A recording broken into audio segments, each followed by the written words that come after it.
Good Moed, it's the first day of Chol Hamoed Pesach 5784, since the creation of the world, very close to the days of Mashiach. And in this episode, we're going to be discussing something very romantic, what we touched on in the last episode. The reason for creation of the world is that God wanted someone else and he wanted to have an intimate relationship with them. Pesach's actually all about that. This is a romantic festival, something we can't get over, that God approached us and initiated a relationship with us in Egypt. And so it's only fitting that we discuss this topic in the History of Mankind podcast. So let's discuss what is a godly relationship and what is a non-godly relationship and the differences, so that we can go on to describe the history of mankind in that context and how it all unfolded.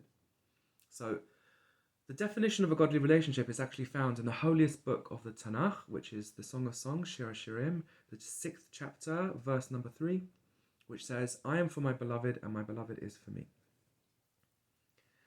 This is the godly relationship, and in order to understand it, let's discuss what is not a godly relationship. So a not godly relationship, a very physical, animalistic relationship, is where both parties are 100% selfish. It is possible for there to be a relationship under such circumstances. It can work, it can hang on by a thread, and a world of that type of relationship can exist for a limited amount of time. And the reason why it can work is because all of my self-interest can be found in you. So you could have lots of goodies about you that I benefit from and I want. So therefore, it makes sense to me to be in a relationship with you. And if we're truly compatible, vice versa. However, obviously you can understand that this is a very immature level of relationship. It's not godly at all. You can't imagine God being like that. So what else is there? Now, the first thing that you might imagine, which is the state that Adam and Eve were in before they ate from the tree, is where maybe the godly relationship is two completely selfless beings. Neither of them have any wants or desires or needs of their own. They only want to focus on the other. Sounds great, right? Well, think about it a little bit more deeply and you realize that that kind of relationship is hollow and empty. It's got something amazing about it, but it's not enough. It's not going to work. I want nothing more than to give you what you want, but you don't want anything. So what are we going to do? We're just going to sit and do nothing forever, and vice versa, of course. So this also is not ideal. What is ideal? Well, what is ideal is that indeed we both do have our own wants, needs, desires, and interests.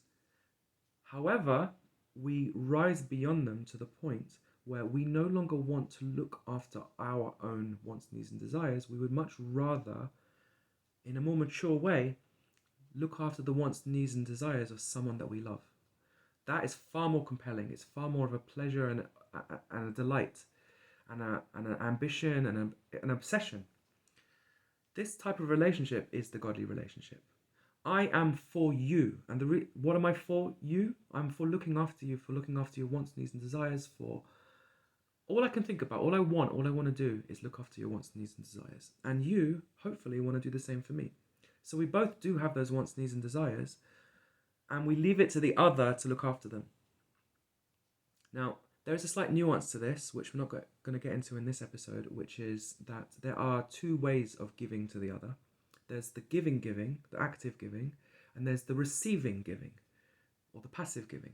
So in a husband and wife situation in a marriage, the husband gives actively and the wife gives by receiving wholeheartedly what he gives. But we're not going to get into that now. We'll get into that later. You should also be aware that there's a Kabbalistic terminology that has been taught to us from on high and passed down since Adam, actually. We'll go through all the names of the peoples that it was passed through and how we received it today in a later episode. But there are 4 different spiritual realms, and it is all to do with this concept of relationship. So, starting from the lowest, which is the one we currently live in, and also the next one up, which is the lowest spiritual world, is the world of Asiya, or action. In the world of Asiya, the beings are created just like toddlers and children, in the sense that they are, like animals, very selfish and only interested in fulfilling their own wants, needs, and desires. However, they have the ability to rise beyond that by becoming more spiritual and reaching the next spiritual level called Yetzira, or formation. In this level, we are able to actually perceive and find interest in someone else. and recognize that someone else might have wants, needs, and desires too. It's about 50-50 on this level. And you could maybe understand this as a child learning how to talk and mastering speech. Because when you learn how to talk, you may be communicating what you want, but you have to think about the other. You have to use a language they understand. You have to use words that they'll relate to. You can't just say however you want and don't care whether they understand it or not. Then there's another level above that called Bria, formation, or I said formation already. Yetzira and Bria actually translated better as formation and creation. The connection between that and what we're saying, I'm not going to go into, but the world of Bria is more the world of intellect. And in the world of intellect, you can actually truly comprehend that another person's wants, needs, and desires are real and important and valuable to the point where you can start becoming more interested in that than you are in your own wants, needs, and desires. And then there's the world of Atzilut. And this is the world of faith. And in this world, I throw myself completely at you. You are all that exists to me. Your wants, needs, and desires are my every waking thought, and my every desire is to fulfill them. So obviously this is the highest level, okay? And this is the level that we strive to reach in this world. Now, in order for us to have moved to this possibility that we can have these wants, needs, and desires, but also rise beyond them to this godly relationship, we had to have a special component in our soul called da'at, which means knowledge.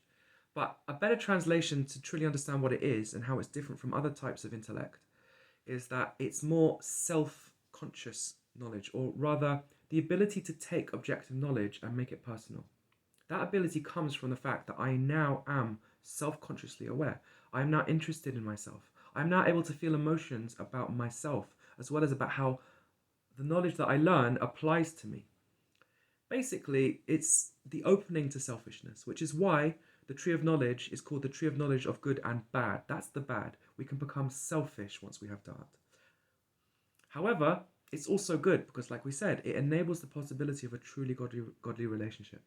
So in the next podcast, we're going to discuss what happened in the Garden of Eden when God introduced Adam and Eve to life and gave them the opportunity to relate to this da'at and what happened and how it unfolded. But for now, I hope you've understood and I hope this has made sense. And please ask any questions you like in the comments. And happy Pesach.